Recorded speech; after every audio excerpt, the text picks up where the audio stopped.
যশোরে আজ এনসিপির কেন্দ্রীয় নেতাদের সমাবেশ।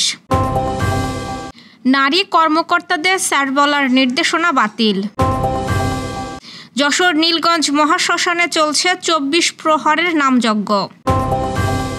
বিয়ের ৩০ বছর পর একসঙ্গে এসএসসি পাশ করলেন সাংবাদিক দম্পতি। উন্নত চিকিৎসার জন্য পটুয়াখালী থেকে ঢাকায় নেওয়া হয়েছে এক কালনাগিনীকে। দর্শক, গ্রামের কাগজের সকালের খবরে আপনাকে স্বাগত। শুনছিলেন প্রধান প্রধান শিরোনাম, এছাড়াও রয়েছে রাশিফল। এবার চলুন যাওয়া যাক মূল আয়োজনে। যশোরে অবস্থান করছেন জাতীয় নাগরিক পার্টির কেন্দ্রীয় নেতৃবৃন্দ। গতকাল রাতে তারা পদযাত্রার মাধ্যমে যশোরে এসে পৌঁছেছেন। আজ সকাল 10টায় শহীদ পরিবারের সাথে সাক্ষাৎ ও যশোর রেল রোড মডেল মসজিদে জুম্মার নামাজ শেষে পদযাত্রা নিয়ে শহরের ঈদগাহ ও জজকোর্ট মোড়ের সমাবেশে যোগ দেবেন নেতৃবৃন্দ। বৃহস্পতিবার রাত 8টার দিকে বাঘারপাড়ার উপজেলা সদর হয়ে অর্ধশতাধিক প্রাইভেট কার ও শতাধিক মোটরসাইকেল বহর নিয়ে খুলনা তেল পাম্পে পৌঁছান এনসিপি নেতৃবৃন্দ। এ সময় গাড়ির জানালা দিয়ে হাত বাড়িয়ে শুভেচ্ছা বিনিময় করেন তারা। এর আগে বিকেলে খাজুরা বাজারে শতাধিক মোটরসাইকেল নিয়ে এনসিপি নেতাকর্মীদের নজর কাড়া শোডাউন বের হয়।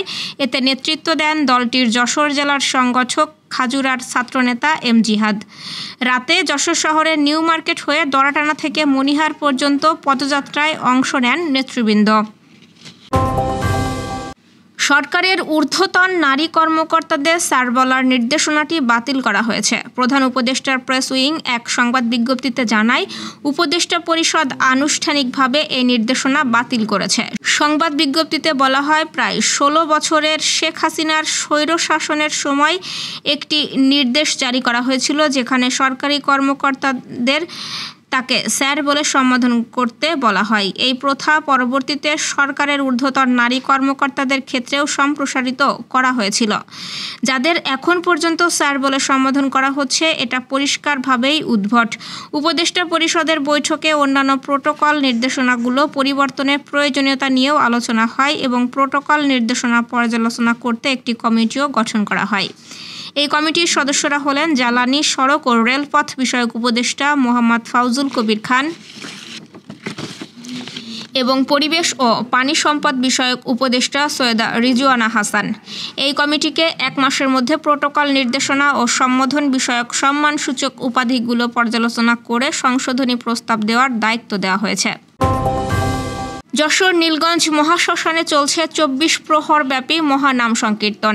বৃহস্পতিবার রাতে অধিবাসের পর আজ সূর্যোদয়ের সাথে সাথে শুরু হয়েছে মহানাম পরিবেশন, যা চলবে 13 জুলাই সূর্য উদয় পর্যন্ত। 14 জুলাই হবে অষ্টকালীন লীলা কীর্তন, 15 তারিখে ভোগ মহোৎসব। বৃহস্পতিবার অধিবাসের আগে বিশেষ ধর্মীয় পাঠ এবং আলোচনা অনুষ্ঠান হয়। উদ্বোধনী পর্বে অনুষ্ঠানের উদ্বোধক ছিলেন বিএনপির খুলনা বিভাগীয় ভারপ্রাপ্ত সাংগঠনিক সম্পাদক অনিন্দ ইসলাম অমিত। প্রধান অতিথি ছিলেন যশোরের জেলা প্রশাসক আজহারুল ইসলাম এবং সম্মানিত অতিথি ছিলেন পুলিশ সুপার রওনক জাহান। কিশোরগঞ্জের কুলিয়ারচর উপজেলায় সাংবাদিক দম্পতি কায়সার হামিদ ও রোকেয়া আক্তার পরিচিত মুখ। দুজনের বাবা পেশায় শিক্ষক ছিলেন, পরিবারের অন্য সদস্যরাও শিক্ষিত। এসএসসি পাশ না করায় তাদের মনে দুঃখ ছিল। অদম্য ইচ্ছা আর মানসিক শক্তির জোরে এবার তারা সেই দুঃখ ঘুচিয়েছেন।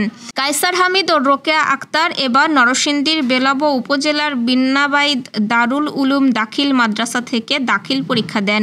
দুজনই জিপিএ 4.11 পেয়ে পাশ করেন। বিয়ের 30 বছর পর একসঙ্গে দাখিল পরীক্ষায় অংশ নিয়ে পাশ করায় এই দম্পতিকে অনেকেই শুভেচ্ছা জানিয়েছেন।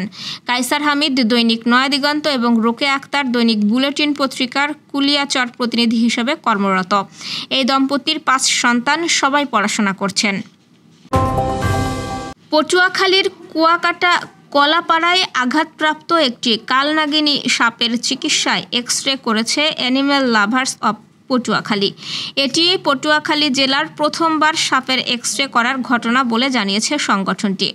গত বুধবার রাত 10টায় কলাপাড়া পৌর শহরের একটি বেসরকারি ক্লিনিকে এনে সাপটির এক্স-রে করা হয়। পরে চিকিৎসার জন্য সাপটি বৃহস্পতিবার ঢাকায় নেওয়ার ব্যবস্থা করা হয়। এক্স-রেতে দেখা যায় সাপটির দেহের মাঝামাঝি হাড়ে ফাটল রয়েছে।